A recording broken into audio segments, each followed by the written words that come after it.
അനുഗ്രഹിക്കപ്പെട്ട നല്ല സമയത്തിനായി ഞാൻ ദൈവത്തെ സ്തുതിക്കുന്നു, സ്തോത്രം ചെയ്യുന്നു. ദൈവവചനം ശ്രവിച്ചുകൊണ്ടിരിക്കുന്ന എല്ലാ ദൈവമക്കൾക്കും വീണ്ടും വരാമെന്ന് അരുളി ചെയ്തവനായ കർത്താവായ യേശു ക്രിസ്തുവിൻ്റെ തന്നെ നാമത്തിൽ ഞാൻ എൻ്റെ സ്നേഹവന്ദനം അറിയിക്കുന്നു. ഇന്നത്തെ അല്പസമയത്തെ ചിന്തയ്ക്കായി 73-ാം സങ്കീർത്തനം 16-ാം വാക്യവും 17-ാം വാക്യത്തിൻ്റെ ആദ്യ ഭാഗവും നമുക്ക് വായിക്കാം. ഞാനിത് ഗ്രഹിപ്പാൻ നിരൂപിച്ചപ്പോൾ എനിക്ക് പ്രയാസമായി തോന്നി. ഒടുവിൽ ഞാൻ ദൈവത്തിൻ്റെ വിശുദ്ധ മന്ദിരത്തിൽ ചെന്നു. അനുഗ്രഹിക്കപ്പെട്ട വേദവാക്യങ്ങളാണ് നാം കേട്ടത്. ദാവീദിൻ്റെ 3 പ്രധാന സംഗീതജ്ഞരിൽ ഒരാളായിരുന്ന ആസാഫാണ് 73-ാം സങ്കീർത്തനം എഴുതിയത്.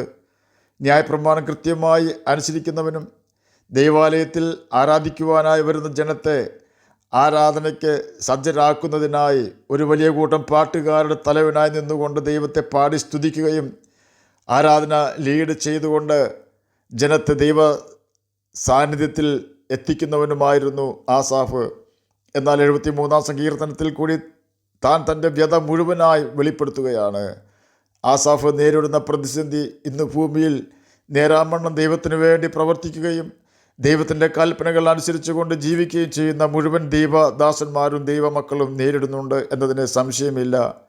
തൻ്റെ ജീവിതത്തിൽ ഇപ്രകാരം പ്രതിസന്ധികൾ എന്തുകൊണ്ട് നേരിടേണ്ടി വരുന്നു എന്ന് തനിക്ക് തൻ്റെ സ്വന്തം ബുദ്ധി കൊണ്ട് മനസ്സിലാക്കുവാൻ കഴിഞ്ഞില്ല. ദൈവിക കൽപ്പനകൾ അനുസരിക്കാതെ പാപം ചെയ്ത് ജീവിക്കുന്നവർക്ക് വലിയ ഉയർച്ച വരുന്നത് ആസാഫ് കാണുന്നുണ്ട്. പാപം ചെയ്ത് ജീവിക്കുന്നവർക്കൊരു പ്രതിസന്ധിയും ഉണ്ടാകുന്നില്ല എന്ന യാഥാർത്ഥ്യം അവൻ തിരിച്ചറിഞ്ഞിട്ടുണ്ട്. അവർ ഭൗതിക നന്മകളാൽ നിറഞ്ഞുകൊണ്ടിരിക്കുന്നു എന്ന യാഥാർത്ഥ്യം അവന് മനസ്സിലായി. അവരുമായി താരതമ്യം ചെയ്ത ആസാഫ് താനൊരു ഗതികെട്ടവനാണെന്ന ചിന്തയിലേക്ക് അതിവേഗം ഓടുകയായിരുന്നു. പെട്ടെന്നാണ് ദൈവിക ഇടപെടൽ ആസാഫ് തിരിച്ചറിഞ്ഞത്. ഉടനെ തന്നെ അവൻ പ്രാർത്ഥനാ മുറിയിൽ കയറി നമ്മുടെ അവിശ്വാസത്തിൽ നിന്നും നമ്മുടെ ഭയത്തിൽ നിന്നും നമ്മുടെ പിന്മാറ്റ സ്വഭാവത്തിൽ നിന്നും നമ്മുടെ നിരാശയിൽ നിന്നും നമ്മെ ദൈവത്തെങ്കിലേക്ക് വീണ്ടും മടക്കി വരുത്തുന്ന സ്ഥലമാണ് നമ്മുടെ പ്രാർത്ഥനാ മുറി എന്ന കാര്യം നാം മറന്നു പോകരുത്. അമേരിക്കയ്ക്ക് ഒരു ഭരണഘടന ഉണ്ടാക്കുന്നതിൻ്റെ ആവശ്യത്തിലേക്ക് ഭരണഘടനാ സമിതി കൂടി ദിവസങ്ങളോളം അവർ ചർച്ച ചെയ്തിട്ടും ഭരണഘടനയിൽ ഒരു വരി പോലും എഴുതുവാൻ അവർക്ക് ആർക്കും കഴിഞ്ഞില്ല. കാരണം ഒരു വ്യക്തി ഒരു അഭിപ്രായം പറഞ്ഞാൽ മറ്റെല്ലാവരും അതിനെ എതിർക്കും. ദിവസങ്ങൾ പലത് കടന്നു പോയിട്ടും ആർക്കും ഒന്നും ചെയ്യുവാൻ കഴിയാതെ വന്നപ്പോൾ അവരുടെ കൂട്ടത്തിലുണ്ടായിരുന്ന ഒരു വ്യക്തി എഴുന്നേറ്റ് നിന്ന് തൻ്റെ അഭിപ്രായം വെളിപ്പെടുത്തി. താൻ പറഞ്ഞത് ഇപ്രകാരമായിരുന്നു: ദിവസങ്ങൾ പലത് കടന്നു പോയെങ്കിലും നമുക്ക് ഒരു അഭിപ്രായ സമന്വയത്തിലെത്തുവാൻ ഇതുവരെ കഴിഞ്ഞിട്ടില്ല. ആകയാൽ ഒരു ഭരണഘടന ഉണ്ടാക്കുവാൻ വേണ്ട ജ്ഞാനം ലഭിക്കുവാൻ നമുക്ക് കർത്താവായ യേശു ക്രിസ്തുവിനോട് പ്രാർത്ഥിക്കാം. അതായിരുന്നു ആ പ്രിയപ്പെട്ടവൻ പറഞ്ഞത്. അപ്രകാരം പറഞ്ഞപ്പോൾ എല്ലാവരും അതിൽ ഐക്യമെത്തിപ്പെട്ടു. തുടർന്ന് ആ വ്യക്തി യേശുവിനോട് പ്രാർത്ഥിച്ച അനന്തരം തൽസ്ഥാനത്ത് ഇരുന്നു. ആ വ്യക്തിയാണ് അമേരിക്കയുടെ ആദ്യത്തെ പ്രസിഡൻ്റായിരുന്ന ജോർജ് വാഷിങ്ടൺ. തൻ്റെ പ്രാർത്ഥനയ്ക്ക് അവിടെ ഉണ്ടായിരുന്ന എല്ലാവരും ആമേൻ പറഞ്ഞതിന് ശേഷം എടുത്ത സകല തീരുമാനങ്ങൾക്കും അഭിപ്രായ ഐക്യമുണ്ടായി. നിസാര ദിവസങ്ങൾ കൊണ്ട് അമേരിക്കൻ ഭരണഘടന രൂപം കൊണ്ടു. ആ ഭരണഘടനയിൽ ദൈവത്തിനായിരുന്നു പ്രഥമ സ്ഥാനം. അമേരിക്ക അതുകൊണ്ട് തന്നെ ഉയർച്ചയിലേക്ക് അതിവേഗം കുതിക്കുകയും ചെയ്തു. നമ്മുടെ ജീവിതത്തിൽ ഏത് പ്രതിസന്ധി നേരിട്ടാലും നമ്മുടെ അഭയകേന്ദ്രമായ കർത്താവായ യേശു ക്രിസ്തുവിൻ്റെ സഹായത്തിനായി നാം സമീപിച്ചാൽ അവന് നമ്മെ സഹായിക്കുവാനും ആശ്വസിപ്പിക്കുവാനും സാധിക്കും. കാരണം പാപമൊഴികെ സകലത്തിലും നമുക്ക് തുല്യമായി അവൻ പരീക്ഷിക്കപ്പെട്ടവനാണ്. ആസാഫിന് ഒരു കാര്യം മനസ്സിലായി: തനിക്ക് പ്രതിസന്ധി ഉണ്ടെന്ന് സാത്താൻ അവനെ തെറ്റിദ്ധരിപ്പിക്കുവാൻ ശ്രമിച്ചതാണ്. താൻ ദൈവകരങ്ങളാൽ പിടിക്കപ്പെട്ടതുകൊണ്ട് മറ്റുള്ളവർ ചെയ്യുന്നത് പോലെ പാപപ്രവൃത്തികൾ ചെയ്യുവാൻ കഴിയുന്നില്ല എങ്കിലും താൻ നിൽക്കുന്നത് ദൈവം പ്രസാദിക്കുന്ന പാതയിലാണെന്ന് ദൈവം അവനെ വെളിപ്പെടുത്തി കൊടുത്തു. എന്നാൽ ആസാഫിൻ്റെ ഭാഷയിൽ പറഞ്ഞാൽ തടിച്ച് ഉരുണ്ടിരിക്കുകയും കഷ്ടത്തിൽ അകപ്പെടാതിരിക്കുകയും ചെയ്യുന്നവർ ദൈവത്തെ അനുസരിക്കാതെ വീതി കൂടിയ സാത്താന്യ പാതയിൽ കൂടിയാണ് യാത്ര ചെയ്യുന്നത് എന്ന കാര്യം ആസാഫ് തൻ്റെ പ്രാർത്ഥനാ മുറിയിൽ ദൈവത്തിൽ നിന്നും മനസ്സിലാക്കി. എന്നെ കേൾക്കുന്ന പ്രിയ ദൈവമകനെ, ദൈവമകളെ, നാം ഇവരിൽ ആരുടെ ജീവിത രീതിയാണ് പിന്തുടരുന്നത്? ദൈവഭയത്തോടെ ജീവിക്കുകയും പ്രതിസന്ധികൾ വരുമ്പോൾ ആസാഫിനെ പോലെ ദൈവസന്നിധിയിൽ അഭയം പ്രാപിക്കുകയും ചെയ്യുന്നവരുടെ കൂട്ടത്തിലോ അതോ ഈ ഭൂമിയിൽ നന്മകൾ പ്രാപിക്കുവാൻ കുറുക്കുവഴികൾ അന്വേഷിക്കുന്ന പാപികളുടെ കൂട്ടത്തിലോ?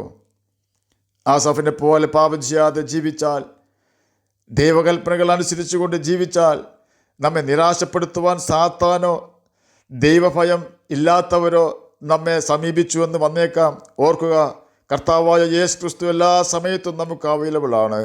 അവൻ്റെ അടുക്കൽ ഏത് പ്രതിസന്ധിയും നമുക്ക് ധൈര്യത്തോടെ പറയുവാൻ അവൻ നമുക്ക് അധികാരം തന്നിട്ടുണ്ട്. യേശുവിൻ്റെ അടുക്കൽ നാം ചെന്നാൽ മാത്രമേ യാഥാർത്ഥ്യങ്ങൾ നമുക്ക് മനസ്സിലാക്കുവാൻ കഴിയുകയുള്ളൂ.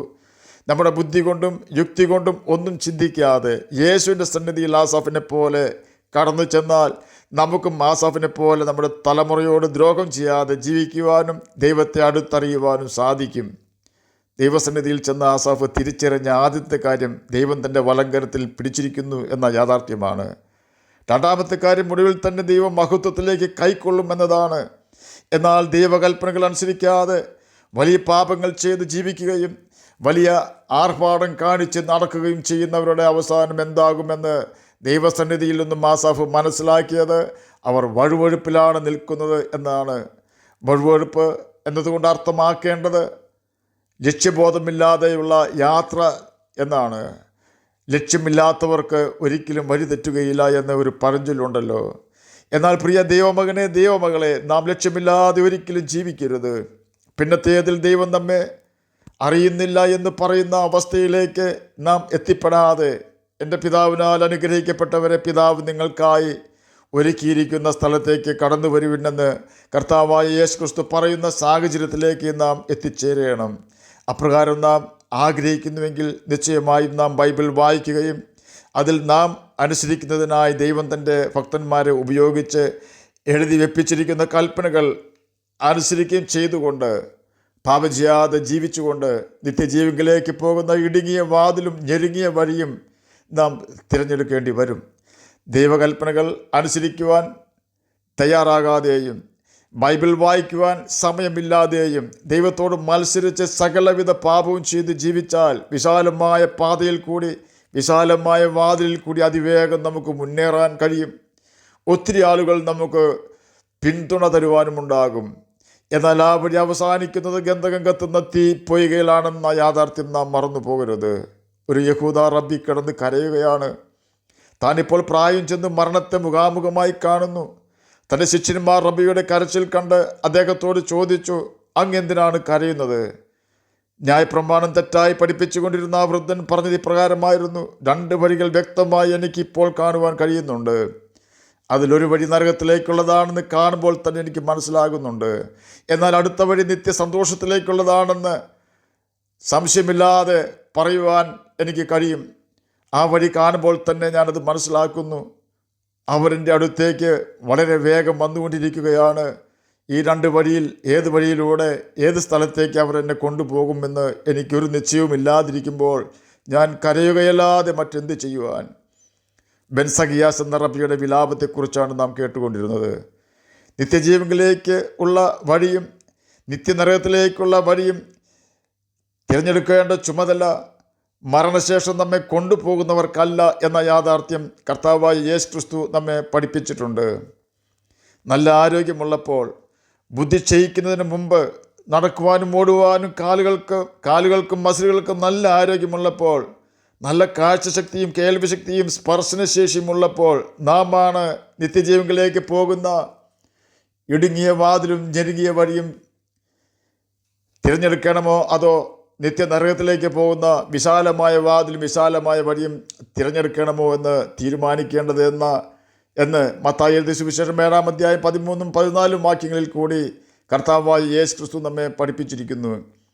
ഈ വാക്യങ്ങൾ ESV ഇംഗ്ലീഷ് വേർഷനിൽ enter by the narrow gate, for the gate is wide and the way is easy that leads to destruction and those who enter by it are many.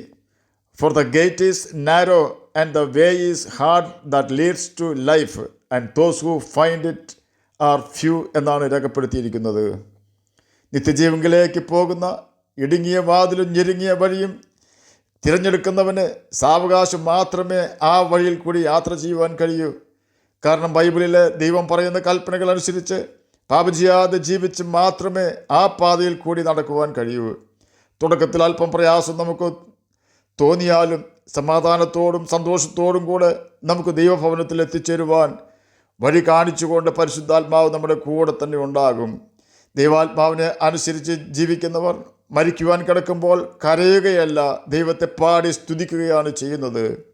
വിശാലവാതിലും വഴിയും നാം തിരഞ്ഞെടുത്താൽ നിശ്ചയമായും വേഗത്തിൽ നമുക്ക് യാത്ര ചെയ്യാം. ധാരാളം ആളുകൾ ആ പാതയിൽ കൂടി നമുക്ക് കൂട്ടുണ്ടാകും. എന്നാൽ പെട്ടെന്നായിരിക്കും നരകം നമ്മുടെ മുമ്പിൽ പ്രത്യക്ഷപ്പെടുന്നത്. കാരണം പാപം ചെയ്ത് ഈ ലോക ഇമ്പങ്ങളിൽ കൂടി വിശാലമായ പാതയിൽ യാത്ര ചെയ്താൽ ആ വഴി അവസാനിക്കുന്ന നിത്യനരകത്തിൽ തന്നെ നാം എത്തിച്ചേരും. ആ വഴിയിൽ കൂടി ത്വരിതഗതിയിൽ മുന്നേറുവാൻ വേണ്ടി സകല പ്രോത്സാഹനങ്ങളും സാത്താനും അവൻ്റെ ആത്മാവുള്ള വ്യക്തികളും നമ്മെ ഉത്സാഹിപ്പിച്ചുകൊണ്ടിരിക്കും. സകല പാപങ്ങൾക്കും അവർ ന്യായീകരണം കണ്ടെത്തി നമ്മെ നിത്യനാശത്തിൽ എത്തിക്കുകയും ചെയ്യും. ആകയാൽ അധികം ആരും നമുക്ക് പിന്തുണ തരുവാൻ ഇല്ലാതിരുന്നാലും നമുക്ക് ദൈവകൽപ്പനകൾ അനുസരിച്ച് ദൈവകരങ്ങളാൽ പിടിക്കപ്പെട്ടവരും പിന്നത്തേതിൽ ദൈവമഹത്വത്തിൽ ചേർക്കപ്പെടേണ്ടവരുടെ കൂട്ടത്തിലുള്ളവരുമായി തീരാം. കർത്താവ് അതിനെ നമ്മെ സഹായിക്കട്ടെ എന്ന് പ്രാർത്ഥിച്ചുകൊണ്ട് ഞാൻ എൻ്റെ വാക്കുകളിൽ നിന്ന് വിരമിക്കുന്നു. നമുക്ക് പ്രാർത്ഥിക്കാം. ഞങ്ങളെ സ്നേഹിക്കുന്ന സ്വർഗീയ പിതാവേ, നല്ല വചനത്തിനായി അങ്ങയെ സ്തുതിക്കുന്നു, സ്തോത്രം ചെയ്യുന്നു. എന്നെ കേൾക്കുന്ന ഏതെങ്കിലും പ്രിയപ്പെട്ടവർ സമാധാനമില്ലാതെ ആയിരിക്കുന്നെങ്കിൽ അങ്ങ് അവർക്ക് സമാധാനം കൊടുത്ത് സഹായിക്കണമേ. അങ്ങയുടെ വചനം വായിക്കുവാനും ഗ്രഹിപ്പാനും അതിന് പ്രകാരം ജീവിപ്പാനും മടിയനെ കേൾക്കുന്ന അങ്ങയുടെ കുഞ്ഞുങ്ങളെ സഹായിക്കണമേ. രോഗത്താൽ ഭാരപ്പെടുന്നവർക്ക് രോഗസൗഖ്യം കൊടുക്കണമേ. പഠിക്കുന്ന കുഞ്ഞുങ്ങൾക്ക് പഠിക്കുവാനുള്ള ബുദ്ധിയും ജ്ഞാനവും ഓർമ്മശക്തിയും കൊടുക്കണമേ. പ്രാർത്ഥന കേട്ടതിനായി സ്തോത്രം. യേശുവിൻ്റെ നാമത്തിൽ തന്നെ ആമേൻ. കർത്താവ് എല്ലാവരെയും അനുഗ്രഹിക്കട്ടെ.